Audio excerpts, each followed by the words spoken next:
आपसे ही बोला था रिकॉर्डिंग ऑन करने, तो सर प्लीज मुझे बिलीव कर लें। कर दिया ना, कर दिया। हाँ अच्छा चलें ठीक है। पिछली दफा भी मैं हो कह गया। रहा था हाँ नहीं पिछली मरतबा भी मैंने ही आपसे ही बोला था पिछली क्लास में कि रिकॉर्डिंग ऑन कर लें, अगर आपको याद हो सर। आपका बड़ा एहसान है, सारी ऊपर नहीं बोल सकता तो ये एहसान है। ठीक है, ये एहसान करते रहिएगा आइंदा भी। तो मैं प्रेजेंट था पिछली क्लास में।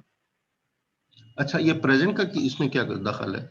नहीं मैं कह रहा हूँ पिछली क्लास में भी मैंने आपसे बोला था कि रिकॉर्डिंग ऑन कर लें, तो मैं यही बोल रहा हूँ कि आप मुझे प्रेजेंट कर लें पिछली क्लास का। आप आपसे गलती होगी, मैं ये नहीं बोल रहा भाई कि आप झूठे हैं, आप लेकिन नकी मैं अब्बास ये बोल बोल रहे हो? रहा हूँ ना। नकी अब्बास हाँ बोल हाँ रहे हो ना? हाँ मेरी बात नकी सुनो, अब्बास बोल रहा हूँ ना। मेरी बात सुनो, मेरी बात सुनो। हम्म। ये आपने बोला था फर्स्ट क्लास में, जो पहली क्लास हुई थी। हाँ तो पहली क्लास में प्रेजेंट था ना मैं, पहली की तो एटलीस्ट लगा देना। पहले में लगी हुई आपकी दोनों प्रेजेंट भाई, पहली का तो जिक्र ही नहीं मैंने आज किया आपसे। अब हम अच्छा सारी पर हम आप पहले कहते दिन दोनों में ही नहीं हो। अब तुम्हें बात मेरी समझ नहीं आई ना। सुनो, चले ठीक है दो, हाँ। नहीं सुनो सुनो मेरे बात। हर ओके। हर क्लास में हमारे 2 सेशंस होते हैं, मैं उन दोनों की बात कर रहा था। हम्म और मैंने आपसे पहले ही कहा था कि लास्ट टाइम आप नहीं थे क्लास में। लास्ट टाइम मतलब इमीडिएट बिफोर टुडेज लेक्चर। हम्म। ठीक है, मैं उसकी बात कर रहा हूँ। फर्स्ट जो लेक्चर हमारा था ऑन 11th, उसमें आप थे, दैट आई रिमेम्बर। जी सर पहली में था। हाँ, हम्म दूसरी क्लास की, हर क्लास में 2-2 सेशंस होते हैं, ये तो आपको पता है। दूसरे सेशन में नहीं था सर। दूसरी पूरी क्लास में आप नहीं थे। हाँ पूरी क्लास में जो दूसरी सेशन जो होता है ना, उसमें उसमें भी दो नहीं था मैं उसमें भी पूरे। 2 सेशंस होते हैं ना, उसमें भी 2 हम्म। सेशन। भाई आपको अब आई बात मेरी समझ में? हाँ लेकिन सर वो इशू बताया ना मैंने अपना, वो जेन्युइन इशू है। कौन सा इशू था? सर लाइट नहीं आ रही थी मेरे पास, सही है सर। और देखो मेरी बात सुनो, बेसिकली मेरी मेरी हाँ। बात, अब मेरी बात सुनो। आप लोग अगर इशू अपने पास रख के 1 हफ्ते के बाद बताएंगे, हाउ कैन आई यू, ये बता दें मुझे। सर देखें ना, फिर मैं मेरे भाई एक मेरी हफ्ते में, भाई मेरी सर ऐसा नहीं है कि उस यार वक्त बात पूरे तो दिन सुनो ही ना, मेरे पास लाइट नहीं आ रही थी। मेरी बात तो सुनो पूरे दिन ना, नहीं लाइट आ रही थी सर। मेरी बात तो सुनो ना। मुझे इल्हाम होगा कि आपके पास लाइट नहीं आ रही, ये बताएं। नहीं सर। मुझे कैसे पता चलेगा? सही बात है। तुम पहली तरह खुद क्यों नहीं सोच लेते सही बात को? हुँ?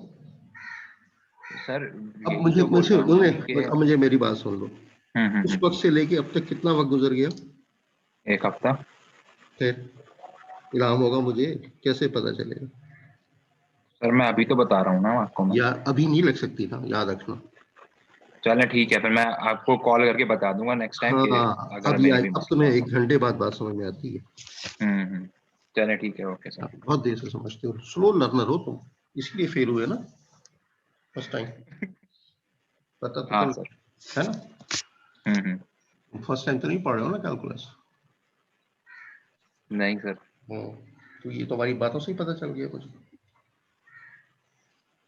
चलो, स्लो लर्नर नहीं होना चाहिए, आदमी को एक्टिवली थिंक करना चाहिए, सोचना चाहिए। ठीक है, चलिए। ओके जेंटलमैन, अब हम कहानी कर रहे हैं इस इक्वेशन की। मैंने ये डाटा बना दिया। देखो इसको कहते हैं ना, ये है एनालिटिक प्रेजेंटेशन। जो इक्वेशन में लिखा होता है वो है analytic representation of a graph. ये है टेबुलर फॉर्म और ये है ग्राफिकल फॉर्म। तो 3 तरह से आपके सामने आएगा कि एनालिटिक फॉर्म में, इक्वेशन की फॉर्म में होगी। उसको आपने टेबुलेट करना है, वो टेबुलर फॉर्म बन जाएगी। And then you have to represent those points on the graph, that is the graphical form. तो आइए अब देखिए, मैंने कोशिश क्या करती है that I should substitute a value for this independent variable x such that I should not get a fractional number. कोशिश करें, अवॉइड करें। फ्रैक्शनल में फिर डेसिमल आएगा, उसको डेसिमल को प्लॉट करना जरा आपके लिए मुश्किल होता है। But if it is unavoidable, definitely फिर then we have to handle that. But in case you can get it off, बचत हो सकती है, तो try to avoid that fractional number. अब देखिए 3 को मैं रख रहा हूँ 1, तो 1 रखने से क्या होगा 7 - 3, क्योंकि 3 into 1 will remain 3, and 7 minus 3 will be 4 and 4 divided by 2 answer will be 2. Am I right? इस तरह से आप चूज करिए, मैंने एक वैल्यू रख दी है यहाँ पे। अब देखिए -1 रखकर देखिए, या -1 रखूंगा तो this -3 into -1 will become +3, 7 plus 3 will become 10, 10 divided by 2 will be 5, तो -1 का आंसर आ गया 5। Am I right? अब देखिए 3 रखिए, 3 3 9, तो 7 minus 9 will become -2, -2 divided by 2 will be -1। अब ये छोटी छोटी पेटी कैलकुलेशंस जो है ना, that you can do in your minds, अगर नहीं किसी का दिमाग इतना अच्छा, ठीक है, फॉर ऑल दो स्लो लर्नर्स, आप साइड पे एक पेज बना लें इसी साइड पर कहीं और लिखते जाएं और उसको कैलकुलेट करके लिख लें। जैसे ये 1 for x = 1 I have calculated all these steps. हाँ बोलिए। पेपर में कैलकुलेशन दिखानी होगी या नहीं, डायरेक्ट कर दें? नहीं, अब डायरेक्ट टेबल बना दें। ठीक है सर। ये तो बहुत छोटी सी चीज है ना, बड़ी सर हाँ, एक बात, सर एक बात और, ये आप हमने 1 रखा, फिर -1 रखा, फिर हमने 3 रखा, उसके बाद हमने 0 रख दिया। सर 2 भी तो रख सकते थे ना? कुछ भी रख सकते हैं। मैंने आपसे क्या कहा, x जी। कौन सा वेरिएबल है, सुनो मेरी बात, x कौन सा वेरिएबल, इंडिपेंडेंट। इंडिपेंडेंट आदमी जो है वो कुछ भी कर सकता है, अपने घर में आजाद है ना। लेकिन डिपेंडेंट हो तुम, जैसे अभी छोटे हो, घर में अपनी आजाद नहीं हो, तुम्हें अब्बा मारेंगे अगर गलत काम किया तो, मारेंगे ना वो, तो यू आर डिपेंडेंट। तो डिपेंडेंट जो है ना वो वही करता है जो इंडिपेंडेंट हुक्म दे। यहाँ इंडिपेंडेंट देखिए, हेलो कौन सा आ गया? जी सर, जी सर आवाज आ रही है। हमारी स्क्रीन कहाँ गायब हो गई भाई? अभी ये विजिबल है, स्क्रीन नजर आ रही? यस सर, शो हो रही है। Okay okay okay. अच्छा, अब तुम कह रहे थे 2 क्यों रख सकते, 2 रखना है ना? हेलो हेलो, कौन पूछ जी रहा सर, था? जी सर। अब जी रखो, अब तुम रखो ना जरा 2।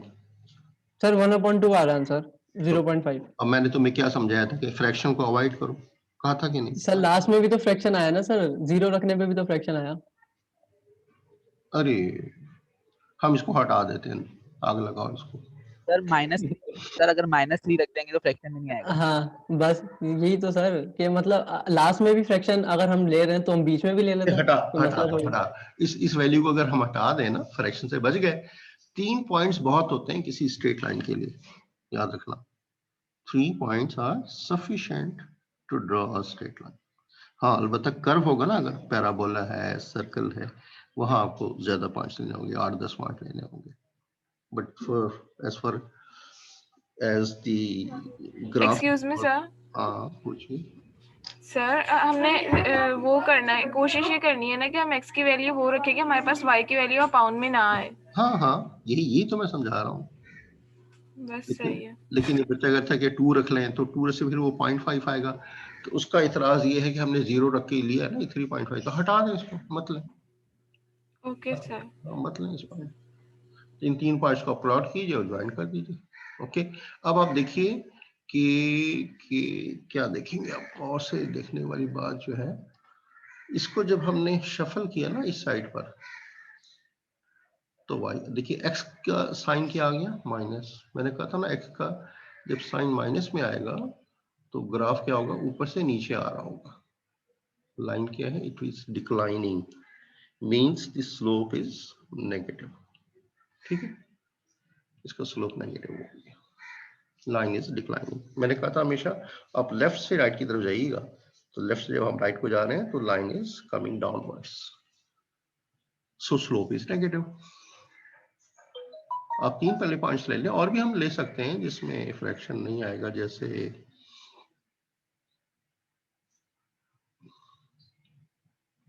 हमने 3 तो ले ही लिया। सर -3 पे नहीं आएगा फ्रैक्शन। हाँ -3 रख लो, लेकिन वो वैल्यू बड़ी होती जाएगी, तो हम कोशिश करते हैं कि छोटी वैल्यू रखें। -3 रखोगे 9 16 8 आ जाएगा ना, वो 8 आ जाएगा। सर यस सर 8 आ जाएगा। ले सकते हैं।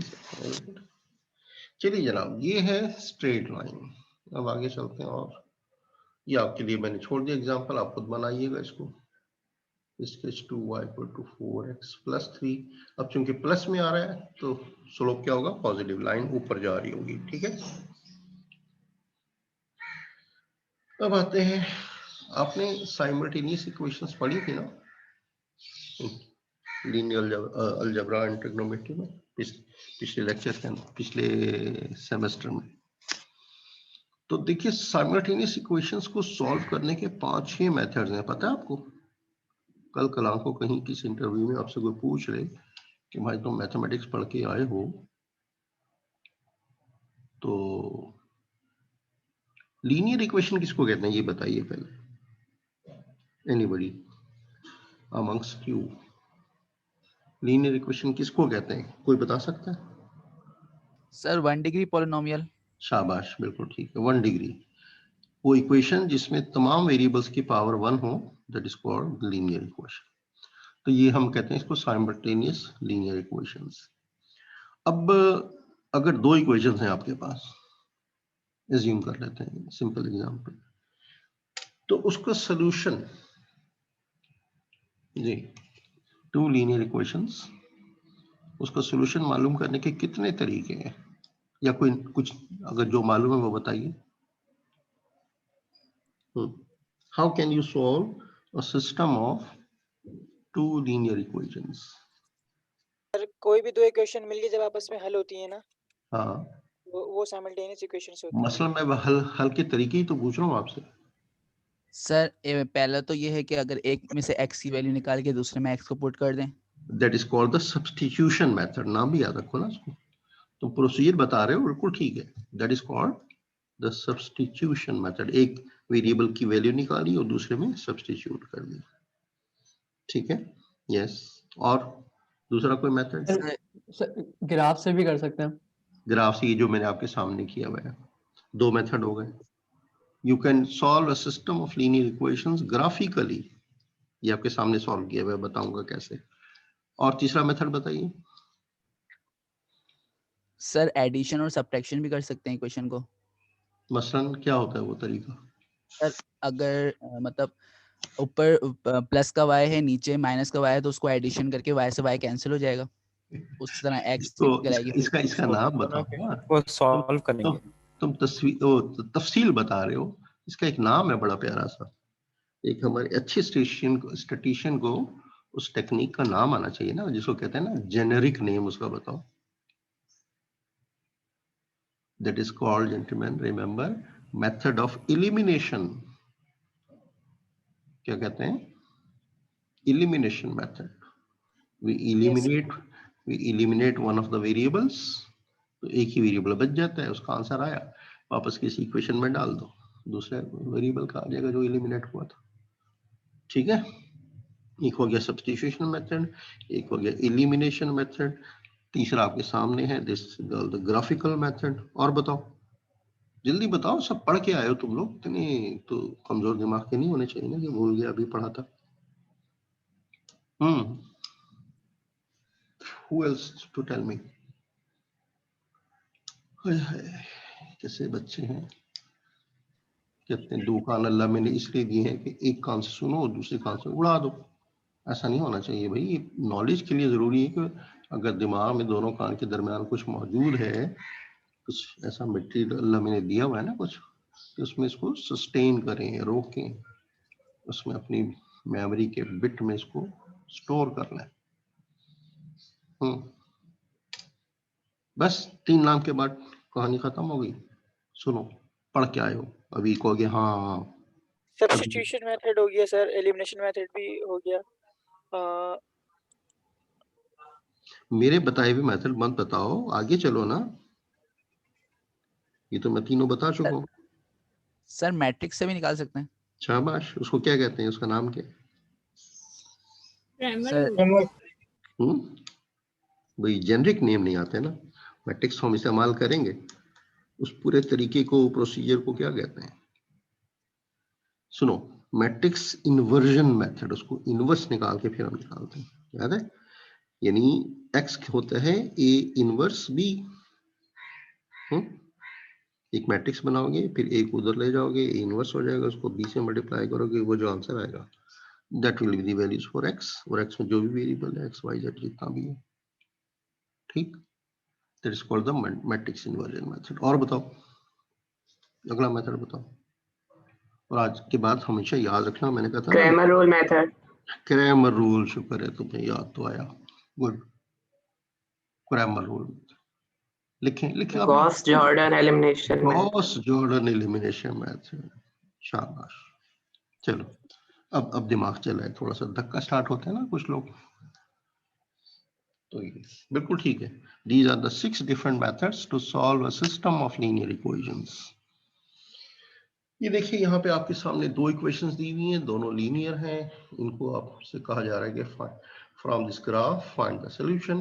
इन दोनों को हम टेबुलेट करते हैं। पहली इक्वेशन है 2x + 3y = 5। मैं y को लेफ्ट पे रख रहा हूँ and shuffling all the terms to the right side, the equation is getting the shape of 5 - 2x / 3, first equation. And similarly, the second equation is coming to be as y = 3x + -2.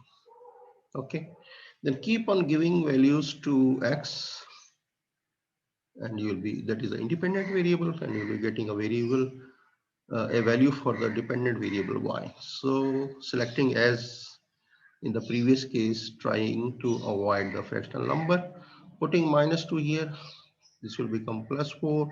5 + 4, 9, divided by 3 will be 3. Okay, putting x as 1, 5 - 2 will be 3. 3 divided by 3 is 1. And next is 4 to the 8. 5 - 8 will be -3, and -3 divided by 3 will be -1. These are the values for the first equation. And now substituting here any value for x, you'll be getting a value for y.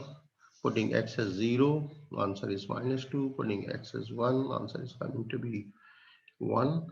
And putting x as 2, 2 3 the 6, 6 - 2, answer is coming to be 4. तो पहले आप एक equation को plot कर लीजिए। Okay, don't plot all the points, फिर आपको समझ नहीं आएगी कि किस पॉइंट को किससे ज्वाइन करना है। Then it will be a zigzag line, not correct. So first you plot all the points of first equation, then join the points with the help of a scale, then the line will become the straight line. Well, my first point is -2, 3, so you come on the left side minus and 3 upside, so this is the required point, -2, 3. Next is 1, 1, so come to after the origin, 1 on the x-axis, 1 on the y-axis, then 4 and -1, go up to 4 and 1 step down, so this point will be 4 - 1. So join all these points and write its equation what was given, that is 2x + 3y = 5. My first line has been drawn. Now second line is again with me, all the points are there. 0 - 2, at 0 means at the origin, you are going to the along the negative y-axis. 0 - 2 is this point. And 1, 1, okay, same point. 1, 1 we have already plotted. 1, 1 is again here, and 2, 4, go 2 and then 4 units here. Once we join all these points, it's very obvious that the two lines are crossing each other at the point 1, 1. So this common point is called the solution of the system of the equations. Okay, whenever the two lines cross each other, the common point is the solution. Okay.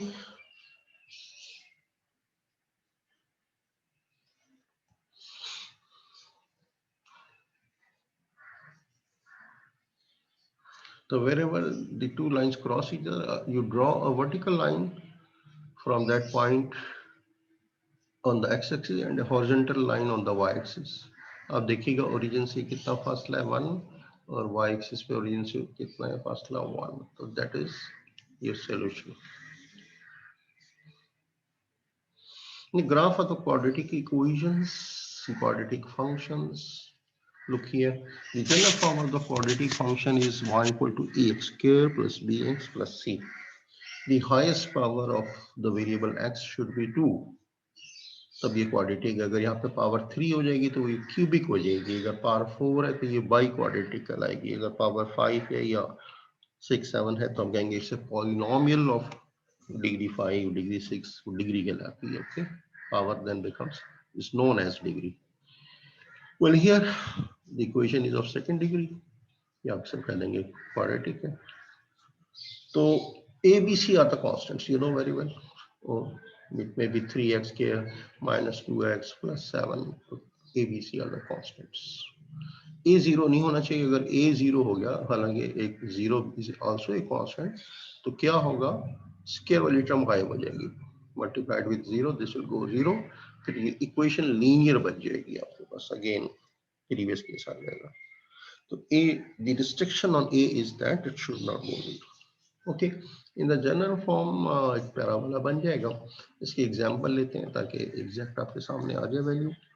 Draw the graph of y equal to x² + 3x in this interval is also given -3 to +3। इसको पढ़ते कैसे हैं, x lies between -2 to +3, तो you will take all the values in between -3 and +3। ये जब equal to लगा होता है इसका मतलब है the end points are inclusive, शामिल है इसके अंदर। अगर इक्वल टू का साइन नहीं होगा तो end points are not included. Okay, in between those the points will be taken, but here we are including the end points. So first you make the row for x -3, then -2, then -1, then 0, 1, 2, 3. From this interval we have noted all the x values and keep on putting the values one by one in this equation. You will get the value for the dependent variable y. So my first value is -3. Put here -3 square will be +9, +9 + 3, answer will be 12. That you should do these petty calculations. Okay, -2 का square 4, 4 + 3 is 7. -1 square will be 1, 1 + 3 will be 4. 0 means nothing, only 3 will be left. 1 means 1 + 3 is 4. 2 square 4, 4 + 3 is 7. 3 square is 9, 9 + 3 is 12. Plot कीजिए इनको। So -3 पे 12 इधर आ जाइए, -3 and the value is 12. You go up some, यहाँ से गिन लीजिए 12 कितना है। फिर -2 पे 7. तो you know how to plot these points. 0 पे एक्सक्यूज मी सर, सर ये y की वैल्यू किस तरह ये रिपीट कीजिएगा। किस तरह ये मैंने पूरा कॉलम यहाँ से यहाँ तक गिना दिया आपको। सब आप कहाँ थी ये बताइए। मैं डिस्कनेक्ट हो गई थी इस वजह से। सुन ले, मैं एक वैल्यू बता रहा हूँ। x की क्या वैल्यू रखनी है हमने इस इक्वेशन में, बोलिए x की क्या वैल्यू है, बोलो ना बच्चे। सर कैसी, ये क्या लिखा हुआ है x के सामने, ये पूरी वैल्यूज है ना, हमने एक एक करके रखनी है। x की वैल्यू हमारे पास गिवन होंगी या हम लोग खुद सपोज करेंगे। नहीं, ये देखिए इंटरवल में नजर आ रहा है आपको। Yes sir. कहाँ तक लेनी है हमने x की वैल्यूज, -3 से +3 के दरमियान। वही लिखी है ना ये सारी। Yes sir. -2 फिर -1, 0, 1, 2, 3। अब समझ में आया। यस सर, इक्वेशन में पुट करेंगे आ गया। Sorry sir disturb. अब -3 यहाँ रखें, स्क्वायर हो गया प्लस का 9 + 3 कितना हो गया 12। डन है। Yes sir, thank you. जनाब ये तमाम पॉइंट्स आप प्लॉट कर लीजिए और आप देख रहे हैं कि it is not a straight line, so you do not join them with the help of a scale. You are to join these points with a free hand sketch. और ये स्केचिंग आपने ऐसे करनी है कि आप देखें कभी भी कर्व जिस तरह से टर्न ले रहा है ना, उसी तरह से आपने टर्निंग लेनी है और स्मूथ टर्निंग लेनी है। कभी आपने ट्रेन को टर्न लेते हुए देखा है? ट्रेन बड़ा स्मूथली टर्न लेती है, एकदम से 90 डिग्री पे कभी नहीं घूमती, गिर जाएगी, या बहुत शार्प एंगल नहीं बनाती। चलें ये देखें यहाँ पे, ये स्मूथ नीचे आ रहा है, फिर यहाँ से आहिस्ता आहिस्ता टर्न लेके जैसे जैसे पॉइंट्स हैं। ठीक है, कुछ कर्व ऐसे होते हैं जहाँ स्मूथ शार्प टर्न्स आते हैं, वो डिपेंड करता है वो कर्व कैसे हैं। But here in this case एक स्मूथ कर्व बनेगा। ठीक है, बस इससे आपने ऊपर नहीं ले जाना इन पॉइंट्स को, क्योंकि these are the end points. Minus 312 is the first point and plus 312 is the last point. बस सिर्फ इन पॉइंट्स को जोड़ना है आपने, बिकॉज इंटरवल इज गिवन। अगर इंटरवल नहीं होता तो you have the option to take as many points. Coming to the other example, ये भी पैराबोला की क्वेश्चन है। Draw the graph of y equal to x square plus 2x plus 2. The interval is -3 to 2. आपने -3 से start है ना, 2 पे रुक जाना है, 2 से आगे नहीं जाना। अच्छा, जान के आपको डिफरेंट इंटरवल दिए, तो -3 -2 -1 0 1 2, यहाँ पे 3 नहीं लेना आपने। Put these values in this relation and you will get a value for y. -3 को पुट किया, -3 का स्क्वायर हो गया 9, यहाँ -3 को रखा -6, 9 - 6 3, 3 + 2 is 5, कैलकुलेट हो गया। नेक्स्ट वाली है -2 का स्क्वायर 4, और ये -6 मिलेगा, ये -4, तो +4 और -4 कैंसिल हो जाएंगे, आपके पास बचेगा +2। ओके, 1 रखोगे 1 + 2 + 2 5 आ जाएगा। नहीं, अच्छा -1 रखा है, तो ये +1 हो जाएगा और ये -2 हो जाएगा। -2 + 2 कट गया और 1 बच जाएगा आपके पास। 0 रखोगे, the first 2 terms will go 0, answer will be 2। रख लोगे ना आप सारे ऐसी तरह, 1 पे रखोगे 5 और 2 पे रखोगे तो 10। So once you get these values, आप स्केल चुन लें अपने लिए। थोड़ा सा ग्राफ को अगर बड़ा बनाना चाहते हैं तो 2 स्मॉल स्क्वायर्स, जिसको हम 1 यूनिट ले रहे हैं, यानी 1 यूनिट हम 2 यूनिट को कंसिडर करके 1 यूनिट काउंट करते हैं। तो -3 का मतलब है -6 आ जाएंगे इधर, ठीक है ना। देखिए ये -5 -6, और यहाँ पे 2 यूनिट ले रहे हैं, तो ये -6 आ गया। -6 से आप ऊपर जाए, पॉइंट लगा दें। हम डबल ले रहे हैं और ये दूसरा 5 है, तो इसको 10 ले लेंगे। देखिए यहाँ पे, यहाँ से y एक्सिस पे 10 पॉइंट्स लिए, तो चूंकि हमने स्मॉल स्केल डबल कर दिया ना, तो ये वरना बहुत छोटा हो जाता ग्राफ। अब -2 का मतलब -4 आई और +2 का मतलब +4 हो जाएगी, तो -4 + 4 इस पर छोटी लाइन ले लेंगे। ये -4 आ गया और ऊपर गया तो +4 आ गया, लेकिन लिखेंगे आप इसको -2 और 2 क्योंकि स्केल अलग है। तो plotting all these points and then joining again with the help of free hand sketch, इसको बना दीजिए। Don't draw this line beyond it, because this is your last point of the interval and this is the first point of the interval, so don't go beyond it. Any problem? In the same way you can draw this curve. इसको मैंने और scale बड़ा कर दिया। देखिए 5 small squares 1 unit, 2 small squares y axis पे 1 unit। अब अलग अलग आप एक्सिस के पर भी मेंशन कर सकते हैं। ओके, क्योंकि x की वैल्यू हमारे पास जरा सा छोटी थी, तो हमने 5 ले लिया स्मॉल स्केल। यहाँ पे जरा बड़ी थी वैल्यू, इसको हमने तो छोटा स्केल रखा है, 2 small scale equal to 1 unit. तो ये गोया हो जाएगा 5 3 -15 और ये -24, ठीक है। तो ये -5 10 15 -15 हो गया और नीचे आ जाएंगे -24। ये देखिए ये 10 है, ये 20 है और ये 4 है, तो ये -24। लेकिन स्केल पे हम लगा रहे हैं ना इतना, actual number is -3 and -12। So keep on plotting all these points, join them with a smooth curved line, freehand sketch। और यहाँ पे हमेशा जब स्केच आप कर लिया करें, एक एरो हेड डाल के उसकी इक्वेशन जरूर लिखें। आपने देखा होगा कि मैंने हर कर्व के ऊपर इक्वेशन लिखी है, लिखी नहीं इक्वेशन, दिस मस्ट।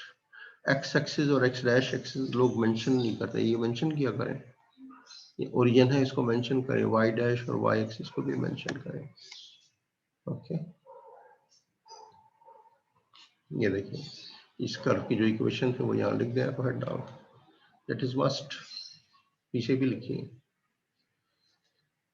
अब ये आपके पास है cubic equation, graph the cubic and the reciprocal functions. ये ज्यादा इंपॉर्टेंट हो रहे हैं। देखिए पावर्स बढ़ रही हैं और रेसिप्रोकल फंक्शन कैसे होगा देखिएगा। The general form of a cubic function is y = a x cube plus bx square plus cx plus d, where a, b, c and d are the real numbers and a is not 0. हमेशा अगर cubic equation है तो cube वाली के साथ जो coefficient है उसको 0 नहीं होना चाहिए, अगर क्वाड्रेटिक है तो उसके साथ जो कोफिशिएंट है उसको 0 नहीं होना चाहिए। नोसी हमने कैसे बनाना है, एक मिसाल ले रहा हूँ। Draw the graph of y equal to x cube plus 3 for values of x from -3 to +3। ये एक थोड़ा सा डिफरेंट स्टाइल है लिखने का, या आप इसको लिख सकते हैं -3 less than equal to x less than equal to 3, same meaning. आइए -3 पे देखिए 24 कैसे आ रहा है, -3 पुट कीजिए, -3 की पावर 3 हो जाएगा -27, -27 और +3। आप कैलकुलेट कर लीजिएगा किसी कागज पे लिख के कहीं साइड पर, मैंने तो मेरा ख्याल है कि सबको आना चाहिए, ये लिख लें -24 आ गया। फिर दूसरी वैल्यू -2, -2 रखेंगे -8, -8 प्लस 3 विल बी -5। फिर हम रखेंगे -1, -1 की power 3 will be -1 plus 3, answer will be 2। 0 रखा, first term will go vanish, y will be 3। Okay, 1 रखेंगे, 1 की पावर जो भी लें 1 रहेगा, 1 प्लस 3 विल बी 4। 2 रखेंगे, 2 के पावर 3 8, 8 प्लस 3 11। 3 की power 3 is 27 plus 3 will become 30। अब जहाँ वैल्यूज बड़ी हैं वहाँ स्केल छोटा कर लें, और जहाँ वैल्यूज छोटी हैं वहाँ स्केल बड़ा कर लें। देखिए on X axis 5 small scale equal to 1 unit, but on Y axis क्योंकि 30 भी आ रहा है, बहुत बड़ी वैल्यू, तो 1 small scale equal to 1 unit, ये आप मेंशन कर सकते हैं scale. Okay, on X axis 5 small scale equal to 1, तो ये एक्स एक्सिस है, तो ये बनेगा 5 इंटू -15। तो आइए देखिए, ये -5 है, ये -10 है, और ये -15 हो गया, काउंट होगा ये -3, और ये x की वैल्यू, तो y की वैल्यू क्या है, -24, ये नीचे नजर आएगी आपको, ये देखिए जहां मेरा कर्सर आ गया खुद ब खुद पहुंच गया ना, ये -3 पे -24, -2 पे आपने -5 जाना है, तो आप इसको नीचे करते जाए, ये आ गया आपका -5, यहाँ कर्सर आके रुका, ये है -2 पे -5। नेक्स्ट वैल्यू क्या थी, -1 पे 2, -1 पे +2 है, ये ऊपर अब जाएंगे, देखिए -1 पे y की वैल्यू प्लस है, सो ये गो अपवर्ड्स। 0 पे 3 है, तो 0 के बाद 3 ऊपर, y वैल्यू तो हम वही ले रहे हैं ना, y पे स्केल वही है। ये 2 का मतलब हो गया 2 5 10, 10 पे 11, 10 यहाँ आ गया, और 11 देखो ये यहाँ आ गया।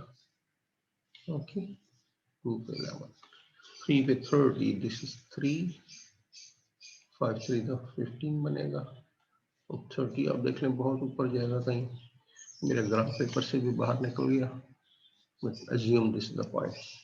कैसे ज्वाइन करेंगे आप इसको, लेफ्ट से शुरू कीजिए, जो भी आपके पास पॉइंट था, और यहाँ से बड़ा स्मूथ कर्व होगा, इस तरह से ऊपर जाएगा, और यहाँ से टर्न लेगा, फिर ऊपर जाएगा। अच्छा, तो this is your cubic function, the graph of the cubic function y equal to x cube plus 3।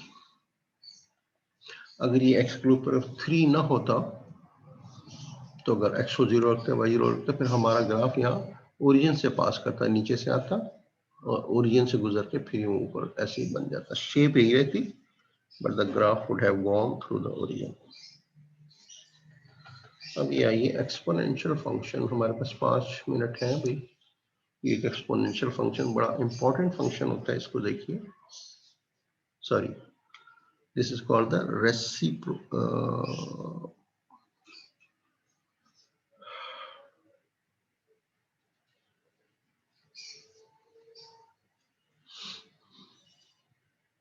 Reciprocal function. ये देखिए, ये लफ्ज है ना,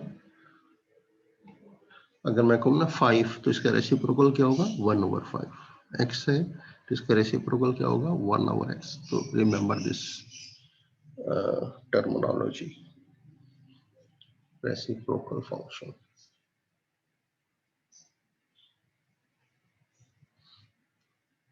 ये draw the graph of the reciprocal function y equal to 6 upon x in this interval -5 to +5. मैंने कहा था ना यहाँ पे 2-3 वैल्यूज नहीं होंगी क्योंकि ये स्ट्रेट लाइन नहीं है. पावर x की तो 1 नजर आ रही है but it is in the denominator not in the numerator. तो ये लीनियर फंक्शन नहीं है. This is the reciprocal function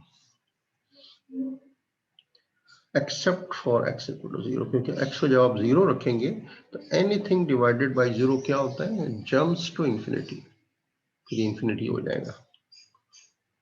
चलिए हम कुछ वैल्यूज लेते हैं. कभी कभी हमें कुछ छोटी वैल्यूज भी लेनी पड़ती हैं, 0 से करीब करीब की कुछ वैल्यूज भी लेनी पड़ती हैं. अच्छा, तो 0 हम नहीं ले रहे, 0 से थोड़ा सा आगे जाएंगे. तो 2 हिस्से हम बनाएंगे. पहले पॉजिटिव वैल्यूज ले लें 0 से आगे का, तो इमीडिएटली आफ्टर 0 इज 0.5 ले लें. ठीक है, फिर 5 तक जाइए. फिर हम नेगेटिव वैल्यूज भी लेंगे. देखें इसमें नेगेटिव भी है ना. फिर -0.5 से लेके तमाम नेगेटिव वैल्यूज. तो आई हैव बजाय एक ही जगह टेबल बना सकते हैं इन वन टेबल. ये रिपीट कर दें. मैंने कहा ना ये आपके पास 2 बड़े इंटरवल हैं, -5 से 0 और फिर 0 से 5. तो चूंकि 0 पे हमारा फंक्शन डिफाइन नहीं है, the moment you will put 0 here it will jump to infinity. पता है ना आपको, एनीथिंग डिवाइडेड बाय 0 क्या होता है, अनडिफाइंड कहलाता है वो. इंफिनिटी इंफिनिटी हो जाता है, वो वैल्यू डिफाइंड नहीं है. तो हम फिर इसके करीब 2 वैल्यूज लेंगे. एक इससे करीब 0 से पहले वाली होगी -0.5 और 0 के बाद वाली क्या होगी 0.5. हाफ का मतलब क्या होता है 0.5. हम तो इसके फिर इमीडिएट क्लोज वैल्यूज ले लेते हैं जी. पहले हम पॉजिटिव वैल्यूज ले लेते हैं 0.5, इसके बाद 1 2 3 4 5. दूसरे हाफ में नेगेटिव वैल्यूज ले लें -0.5 -1. ये सारी चीजें माइनस के साथ लगा लें. ठीक है, ये 2 हाफ्स बन गए इसकी. अब आप वैल्यूज देना शुरू कर दें. जब मैं 0.5 रखूंगा यहाँ पे, यानी 1/2 x को, तो वो नीचे वाला 2 ऊपर आ जाएगा, आंसर बन जाएगा 12. ठीक है, 1 रखोगे तो x is 1, y will be 6. 2 रखोगे तो 6/2 will be 3. 3 रखोगे तो 6 divided by 3 will be 2. 4 रखेंगे तो ओके, यहाँ मजबूरी है क्योंकि डेसिमल आएगा आपका, तो ये 1.5 आ जाएगा, 1.5 बचेगा. 6/4 कैंसिल होगा, 3/2. 3/2 जो होता है वो 1.5 होता है. 5 रखें तो 6/5 is coming to be 1.2. क्योंकि इंटरवल उसने ऐसे दिया है ना, इसलिए हमें लेनी होगी ये वैल्यूज. अब चॉइस नहीं है ना, तो we are duty bound to take these values. आइए नेगेटिव वैल्यूज के लिए ले लें. सेम वैल्यूज होंगी, क्योंकि यहाँ पे नेगेटिव आ रहा है तो नेगेटिव आ जाएगा. बिल्कुल, y की वैल्यूज नेगेटिव हो जाएंगी. ठीक है, once you put negative values for x. तो आफ्टर गेटिंग दीज 2 टेबल्स, अब मैंने स्केल चूज किया है कि x की वैल्यू छोटी है y की बड़ी, तो x को ले लेते हैं 4 स्मॉल स्केल एज 1. सर, हाँ बोलो. सर ये -3 और -24 कहाँ पे है? क्या कह रहे हो? ये आपने ग्राफ बनाया ना जिसके अंदर -3 और -24 ग्राफ पे क्यों चलेगा? अभी मैं टेबल समझा रहा हूँ, पहले टेबल समझ में आ गई, पहले ये बताओ. जी टेबल तो समझ आ गया. आप अभी सब्र करो ना, मैं ग्राफ पे आ रहा हूँ ना, मैं ग्राफ पे गई नहीं. आप खत्म करने के लिए तैयार बैठे हैं. अभी बच्चों को जो समझा रहा हूँ ना, कर्सर जहाँ मेरा घूम रहा है पहले उसको देख लो. Right now I am explaining you about the scale. X axis पे हमारा 4 स्मॉल स्केयर्स को 1 यूनिट ले रहे हैं और वाई पे 1 स्मॉल इक्वल टू 1 यूनिट. अब देखें यहाँ पे 0 पे डिफाइन नहीं है. ठीक है, 0 पे फंक्शन डिफाइन नहीं है. अब ये 0.5 है, ये क्या है, ये 0.5 आगे गए ना.